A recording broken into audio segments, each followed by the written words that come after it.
Okay, 3, 2, 1, action. Imagine your best friend marries a guy you openly mock, a guy who's awkward, boring, and kind of creepy. You laugh about him behind his back. Then, moments later, you marry a super rich guy who once treated your whole town like dirt. When your friend says, "That's hypocritical," you roll your eyes and say, "You just don't understand love." What would you call yourself, a hero of that story? No, you'd call yourself Elizabeth Bennet. And today I'm going to show you with 3 quotes from the novel why the beloved heroine of Pride and Prejudice is actually the villain of her own story. This is not a hot take for clicks. This is a hot take from the text. Hi! Welcome to Lily's Lit Take. So let's get to the video. Here's what most people miss because they've only seen the movie or read the book once for fun. And Austen was a satirist. Oh my god, I will never learn how to pronounce this.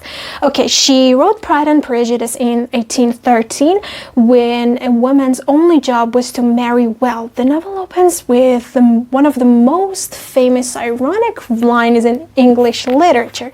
Oh, my tongue. Okay. What was the line? Okay. It is a truth universally acknowledged that a single man in possession of a good fortune must be in want of a wife. That's a joke, right? The joke is no, rich men didn't need it wives like poor women needed rich husbands. And Elizabeth knows this. She's not naive. She is strategic. And sometimes the strategy makes you cruel. Let me prove it. My first piece of evidence is that Elizabeth lies to herself. She knows she's lying after she reads Darcy's letter. She has this internal monologue. Like, let me read it to you. "I, who have prided myself on my discernment, I, who have valued myself on my abilities." She's mocking herself.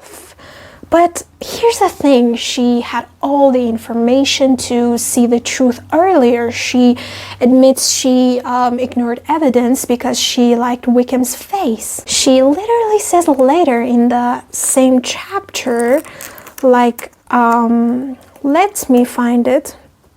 Okay.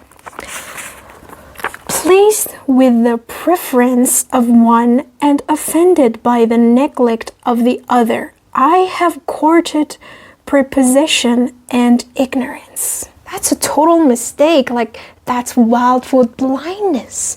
A villain isn't someone who makes mistakes.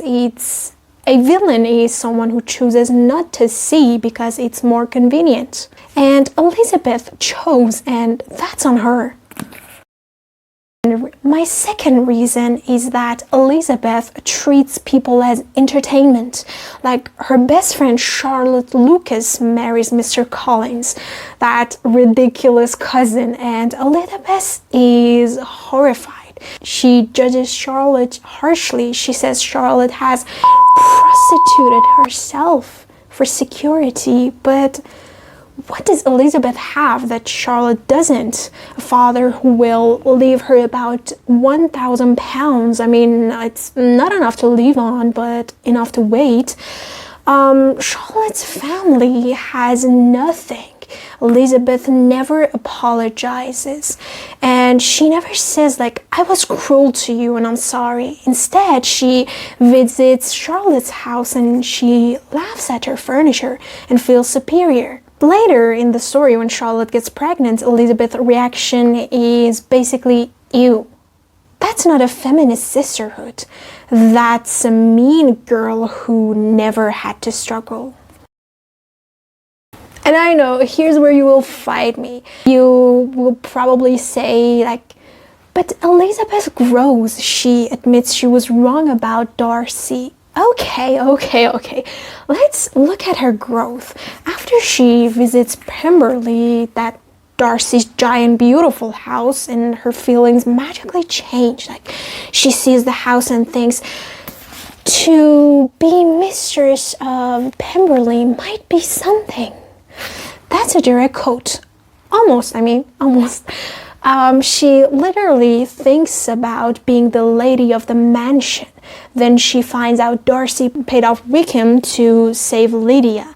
But notice, she doesn't ask if he did it for love. She asks if he did it to impress her. Her last line before accepting him was, I am convinced that's one great good friend you will always be. She still can't say love. She says good, great, good.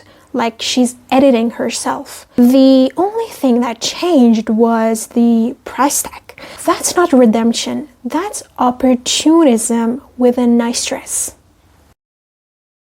Look, I love Elizabeth Bennet. I truly love her. She's funny, she's smart, and she breaks rules. But as a literature student, I'm trying to see the difference between a protagonist and a hero.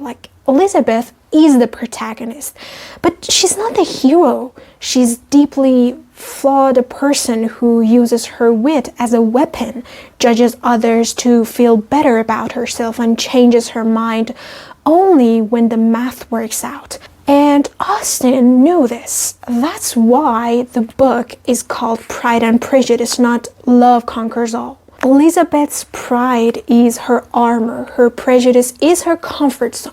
And she's not a villain in the scene of murdering people. She's a villain in the sense that she hurts people and never says sorry. That, my friend, that is the most realistic villain of all.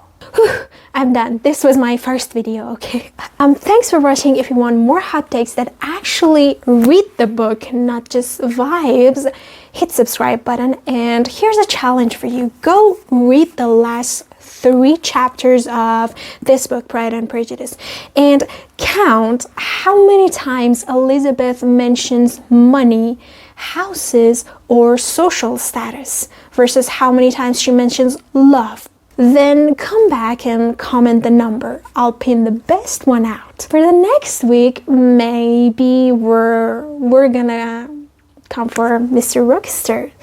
Spoiler alert, he's not romantic, he is a gaslighter. See you then. Bye!